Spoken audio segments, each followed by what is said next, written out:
What's going on, guys? We got a lot of charts to go through today, so I'm gonna not show the live trading. I'm just gonna go from chart to chart to chart.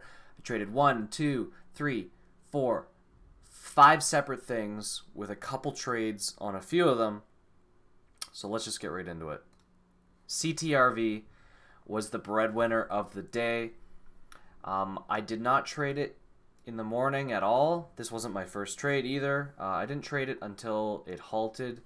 And then when it unhalted, I tried to catch it here around $8, where you can see here, this is kind of where it had resistance before it had that massive volume candle right through $8. And then as it came back down, there was a big buyer sitting at $8, so I bought in right here at $8.11. I think I had 600 shares. I was using that $8 guy as support, so if he had a broken, I would have sold it. I had a hard stop in at $7.99, and then just like it surged. Hey, let's go to the 5-second.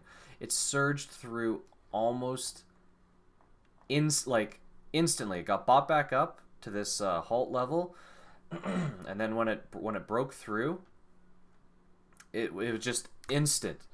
And I just put my shares up. I put 400 shares up, and they instantly got filled. That was absolutely crazy. So I had 200 shares left, and I was just holding. Did I add here? Yeah, I added to 400 shares right here, and it briefly flashed down to break even, and then I think I was a tiny bit red, but then this got bought back up. You can see here the decreasing volume profile is one of the biggest clues that this gave me that it was going higher. You know, we're kind of flagging or pennanting right here with decreasing volume. I was waiting for a giant volume candle. That's exactly what I got. I sold 200 and then 100, I believe, or I think 100 and 100, and then another 100 up here, and then I stopped out for the rest as we broke this trend. This was not a good spot to stop out because this is support. You know, everyone in here who's short is also stuck, so I don't think this was the right spot to stop out. And then of course we went even higher, and I did not chase it in here at all. That's all I traded on CTRV for a nice fat win. But the day did not start off quite as well. You know, I had LJPC. I tried to take this on a dip here. This is what I saw at the open. I saw 1148 is the daily high of yesterday. So I said if it comes back down into that, I'll buy it because that's my setup. So I bought it. And I had to stop out for my pretty much $100 loss. And then it did it without me, but I was trading other stuff at the time. This is actually a really nice setup. But I had to stop out. I had to respect my risk. Maybe I should have taken less shares, or maybe I should have gotten back into this at some point. But that was that trade. Keeping the losses small, which I'm happy for.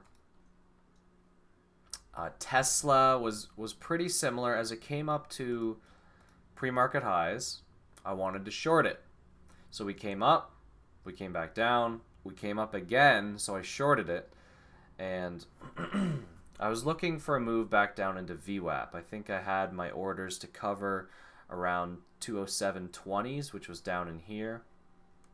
But instead, we kind of flagged, we came back up, and then as we came back down again, I thought we would actually fail this time. But then I had to stop out as we broke this high. I had my stop right here, right at the high of there. Perfect stop, $100, not even. So, you know, I was wrong. I was wrong again. And then BYND. Was my nightmare of the day.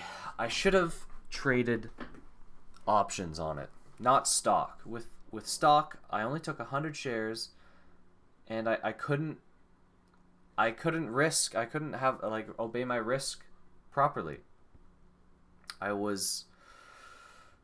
This thing swung way too much. The spreads were like 20 or 30 cents. All of a sudden, you're down like, what was this right here? 126 to 120. I'm down like $2 per share on 100 shares.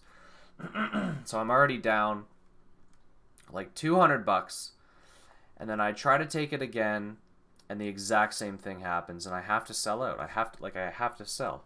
Now, if I had been using options, they would have BYND options. Let's look at, for example, the ones with the highest volume were the 125s and 130s. Let's go to the 120 or 130s. So if I had played these instead, you know, if I was buying at like what was it, I think I was buying somewhere in here, $2.30. These did cut in half, but that's only $1 per contract. So if I had taken maybe just one contract or something, this whole move would have been $100 from here to here, and I would have been able to hold on rather than taking stock and have it just kind of wipe me out completely. So options, wow, these actually, look at this. Yesterday, 46 cents, 40 cents, and they went up to a high of $9. Jesus. That's crazy. So I should have been using options, or maybe just less share, like 50 shares or something, because this thing, but my hotkeys only go 100 shares, so I should have been manually putting in these orders, or just not trading it. I can't use my hotkeys as an excuse, right? So that's unfortunate, but that's what happened on BYND. And after that, I said, you know what, I'm done with the stock. That's fine. So, you know, today's pretty much scratch. You know, I had a nice win. I had a pretty bad loss. See, the win was well within my strategy. The loss was not. I cut the loss at $200. It should have been $100. And then I cut this loss at $200. Also should have been $100. So what I need to work on for next time is continuing to just pay attention to risk.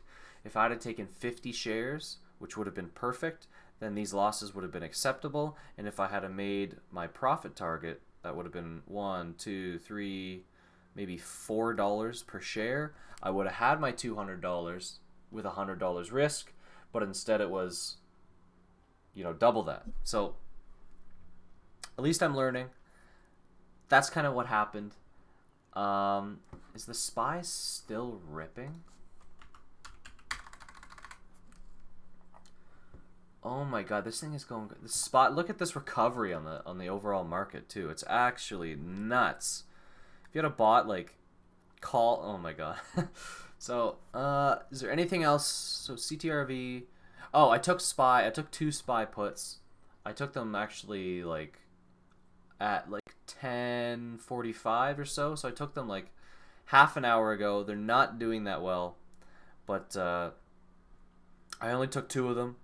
$150 worth of risk. I would sell these by the time I leave for my other job, probably within an hour or two if I see that they are either going my way or not going my way. I shouldn't be buying puts on such a big buy day. If we go back to the SPY. If we go back to the SPY, this is clearly a giant buy day. So I don't know if I should have been buying puts. I was buying them right as we double topped, or as I thought we double topped. Right in here, I think it was. So we'll see. You know, there's a big level right here. I deleted the level at 2288.50. It came back. This is the next level I saw from the daily right here. So we'll see what happens from here. That might put me a little bit into the green today, but if not, you could say I overtraded. But I don't think so. I was just taking more setups, and they were my setups. But BYND, you know, this, I gotta work on my discipline. This was my setup. So yesterday's high, actually yesterday's high was 125. Where is it? Right here. This was my setup. This was pretty close to 125, but I should have taken less shares. Okay. So then as it came down, I stopped out, kind of over support, so I don't know if that was a good spot to take it.